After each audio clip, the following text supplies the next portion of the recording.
सोमवार व्रत कथा। सोमवार व्रत कथा। किसी नगर में एक धनी व्यापारी रहता था। दूर दूर तक उसका व्यापार फैला हुआ था। नगर के सभी लोग उस व्यापारी का सम्मान करते थे। इतना सब कुछ संपन्न होने के बाद भी वो व्यापारी बहुत दुखी था, क्योंकि उसका कोई पुत्र नहीं था, जिस कारण अपने मृत्यु के पश्चात व्यापार के उत्तराधिकारी की चिंता उसे हमेशा सताती रहती थी। पुत्र प्राप्ति की इच्छा से व्यापारी प्रत्येक सोमवार भगवान शिव की व्रत पूजा किया करता था और शाम के समय शिव मंदिर में जाकर शिव जी के सामने घी का दीपक जलाया करता था। उसकी भक्ति देखकर मां पार्वती प्रसन्न हो गई और भगवान शिव से उस व्यापारी की मनोकामना पूर्ण करने का निवेदन किया। भगवान शिव बोले, इस संसार में सबको उसके कर्म के अनुसार फल की प्राप्ति होती है। जो प्राणी जैसा कर्म करते हैं उन्हें वैसा ही फल प्राप्त होता है। शिव जी द्वारा समझाने के बावजूद मां पार्वती नहीं मानी और उस व्यापारी की मनोकामना पूर्ति हेतु वे शिव जी से बार बार अनुरोध करती रही। अंततः माता के आग्रह को देखकर भगवान भोलेनाथ को उस व्यापारी को पुत्र प्राप्ति का वरदान देना पड़ा। वरदान देने के पश्चात भोलेनाथ मां पार्वती से बोले, आपके आग्रह पर मैंने पुत्र प्राप्ति का वरदान तो दे दिया, परंतु इसका ये पुत्र 16 वर्ष से अधिक समय तक जीवित नहीं रहेगा।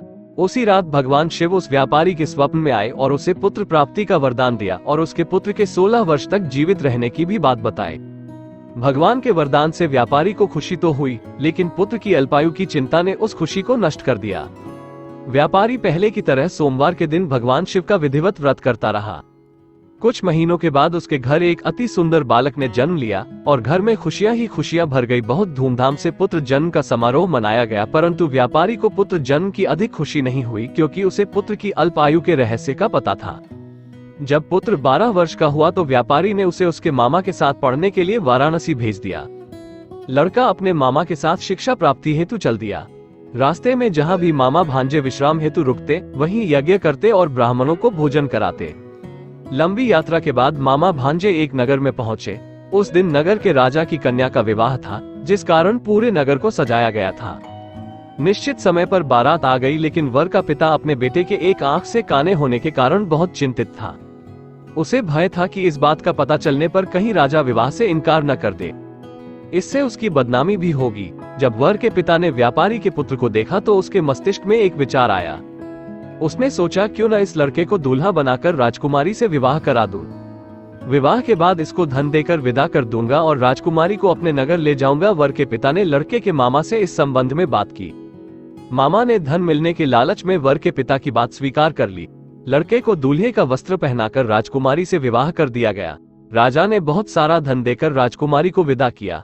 शादी के बाद लड़का जब राजकुमारी से साथ लौट रहा था तो वह सच नहीं छिपा सका और उसने राजकुमारी के ओढ़नी पर लिख दिया, राजकुमारी, तुम्हारा विवाह मेरे साथ हुआ था।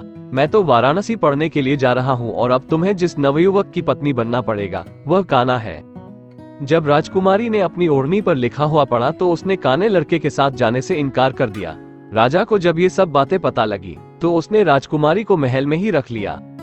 उधर लड़का अपने मामा के साथ वाराणसी पहुंच गया और गुरुकुल में पढ़ना शुरू कर दिया। जब उसकी आयु 16 वर्ष की हुई तो उसने यज्ञ किया। यज्ञ के समाप्ति पर ब्राह्मणों को भोजन कराया और खूब अन्न वस्त्र दान किए। रात को वह अपने शयन कक्ष में सो गया। शिव के वरदान के अनुसार शयनावस्था में ही उसके प्राण पखेरु उड़ गए। सूर्योदय पर मामा मृत भांजे को देखकर रोने पीटने लगा। आसपास के लोग भी एकत्र होकर दोहक प्रकट करने लगे। लड़के के मामा के रोने विलाप करने के स्वर समीप से गुजरते हुए भगवान शिव और माता पार्वती जी ने भी सुने। माता पार्वती ने भगवान से कहा, प्राणनाथ, मुझे इसके रोने के स्वर सहन नहीं हो रहे, आप इस व्यक्ति के कष्ट को अवश्य दूर करें। भगवान शिव ने माता पार्वती के साथ अदृश्य रूप में समीप जाकर देखा तो भोलेनाथ माता पार्वती से बोले, ये तो उसी व्यापारी का पुत्र है जिसे मैंने 16 वर्ष की आयु का वरदान दिया था। इसकी आयु पूरी हो गई है। मां पार्वती ने फिर भगवान शिव से निवेदन कर उस बालक को जीवन देने का आग्रह किया। माता पार्वती के आग्रह पर भगवान शिव ने उस लड़के को जीवित होने का वरदान दिया और कुछ ही पल में वह जीवित होकर उठ बैठा। शिक्षा समाप्त करके लड़का मामा के साथ अपने नगर की ओर चल दिया। दोनों चलते हुए उसी नगर में पहुंचे जहां उसका विवाह हुआ था। उस नगर में भी यज्ञ का आयोजन किया। समीप से गुजरते हुए नगर के राजा ने यज्ञ का आयोजन देखा और उसने तुरंत ही लड़के और उसके मामा को पहचान लिया। यज्ञ के समाप्त होने पर राजा मामा और लड़के को महल में ले गया और कुछ दिन उन्हें महल में रखकर बहुत सा धन वस्त्र आदि देकर राजकुमारी के साथ विदा कर दिया। इधर भूखे प्यासे रहकर व्यापारी और उसकी पत्नी बेटे की प्रतीक्षा कर रहे थे। उन्होंने प्रतिज्ञा कर रखी थी कि यदि उन्हें अपने बेटे की मृत्यु का समाचार मिला तो दोनों अपने प्राण त्याग देंगे, परंतु जैसे ही उसने बेटे के जीवित वापस लौटने का समाचार सुना तो वह बहुत प्रसन्न हुआ। वह अपनी पत्नी और मित्रों के साथ नगर के द्वार पर पहुंचा। अपने बेटे के विवाह का समाचार सुनकर पुत्रवधू राजकुमारी को देखकर उसकी खुशी का ठिकाना न रहा। उसी रात भगवान शिव ने व्यापारी के स्वप्न में आकर कहा, हे श्रेष्ठी, मैंने तेरे सोमवार के व्रत करने और व्रत कथा सुनने से प्रसन्न होकर तेरे पुत्र को लंबी आयु प्रदान की है। पुत्र की लंबी आयु जानकर व्यापारी बहुत प्रसन्न हुआ। शिव भक्त होने तथा सोमवार का व्रत करने से व्यापारी की सभी मनोकामनाएं पूर्ण हुई। इसी प्रकार जो भक्त सोमवार का विधिवत व्रत करते हैं और व्रत कथा सुनते हैं उनकी सभी इच्छाएं पूरी होती हैं।